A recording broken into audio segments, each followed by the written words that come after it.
We are so happy to have Aaron Donkor here on the show. Hey, Aaron, how are you doing?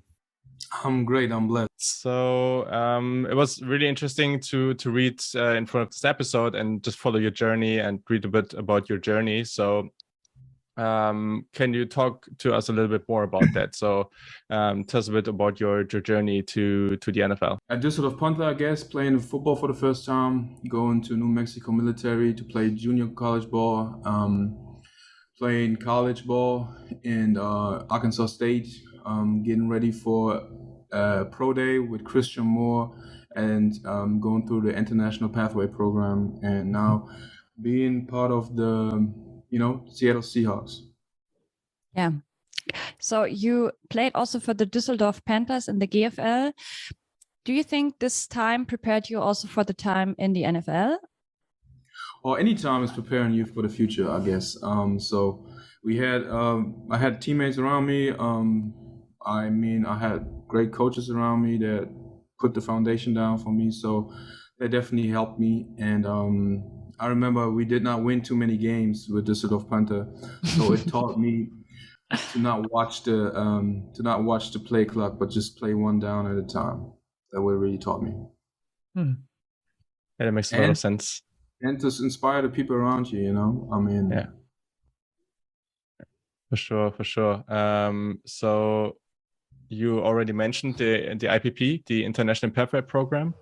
And yes. We already talked to some players from the IPP actually about it. So that's super interesting because it's kind of like from before, there's always like this typical way, right? You go to college and then you go to the NFL before you go to high school. Then this is not like the easiest way for international players. There are more and more players from Germany, from Europe actually doing that.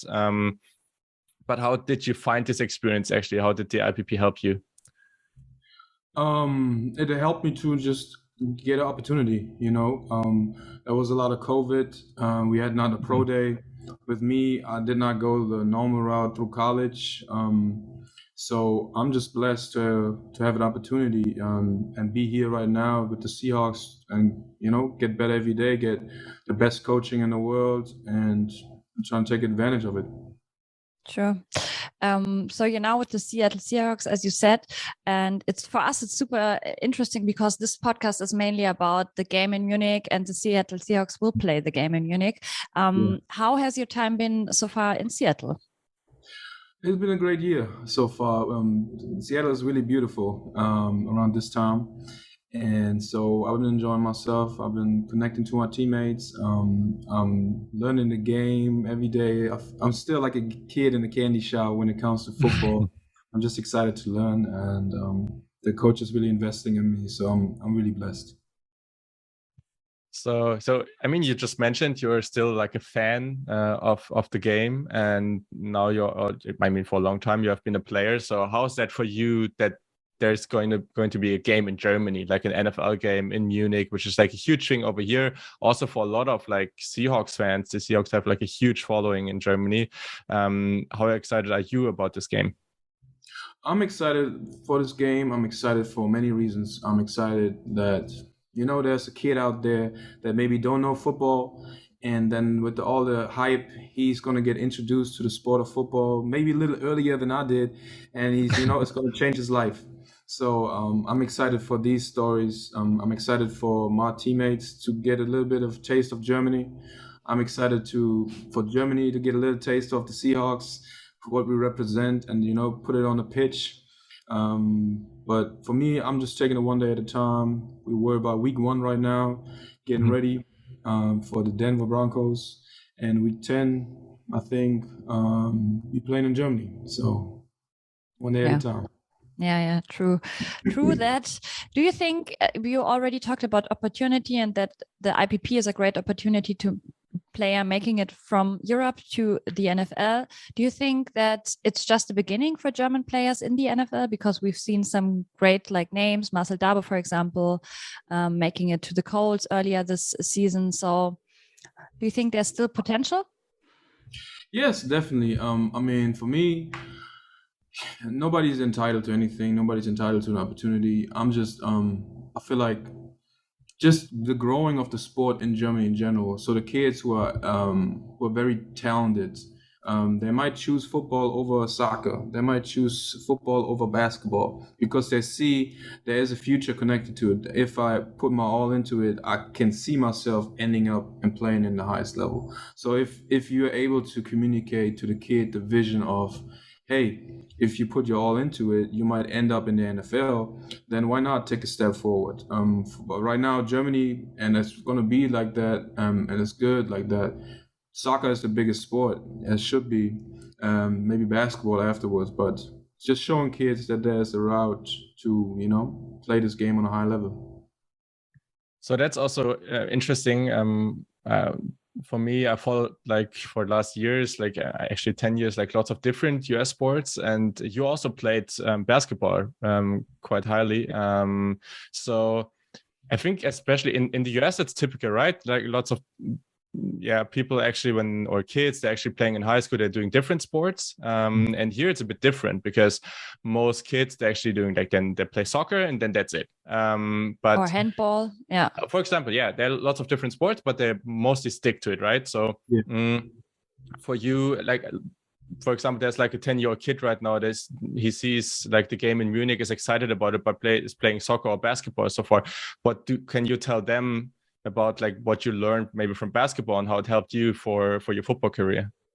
Yeah, I mean, it helped me a lot. Just, it was fun. And that's the first thing. It was fun. And I learned a lot just being around my teammates, taking coaching, even learning English, mostly being around, big coaching back in the days. They gave me an opportunity to practice with the first team. So I learned a lot, and physically, mentally.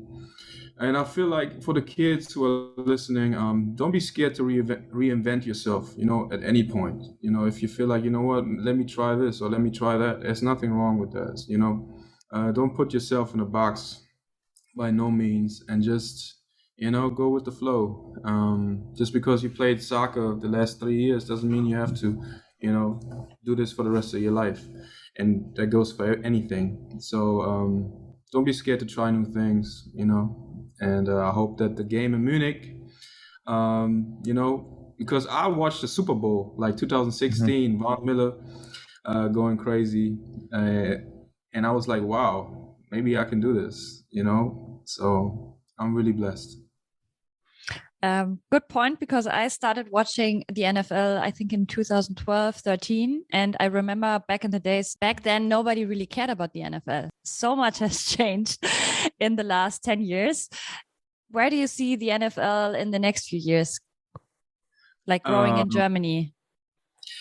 I feel like it's a little bit on the shoulders for the people who are, Jacob Johnson, me or Marcel Dabo, kids who are from Germany, just to represent, and carry that out, and or even the kids who are in college, why not? So as much as they succeed, I feel like the people can relate to it and be like, man, that could have been me, or this can be me. Why not?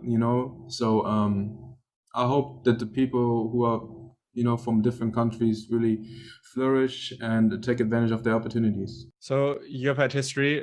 You already told us about it, where you moved to the US. You have experience playing in America, right, before. So has this transition or journey made that easier for you to get to Seattle and actually make the transition easier? Do you recommend also for other players to rather stay in Germany or like just try to get a place at some college, even though it might not be like the highest Power 5 school? If you have the chance, go through the process of going to college. It's like the International Pathway Program, go through the process of going to college, I would say, because it's there to prepare you, even go to high school if you want to go to high school early. Just you're gonna have to make the same strides, like you're gonna have to elevate your game one way or another, and I think if you surround yourself early with people who are just as obsessed with the game as you are, it's gonna elevate your game. So if you have the opportunity, go to high school or go to college and just soak it all in and fall in love with the game. I have one last question. How did Pete Carroll and the other coaches in Seattle influence your game so far? Oh, a lot. I feel like if you just surround yourself with the right people, you naturally just elevate. The attention to details, the way you come to work, the consistency that you'd be the same player every day. If you be that player, be that player. No, the standard they set, and I feel like just the way of how you do your job. It's inspiration, and for me, how to carry yourself as a player. So it went a long way, and I appreciate all the coaches who've been investing in me. And I'm just waiting on my time till I can ball and play and be out there. So until then, I'm just preparing. Thank you so much for taking the time, Aaron. We really appreciate it, and best of luck. Hopefully we see you in Munich. Yeah, hopefully we see each other in Munich. Thank you so much.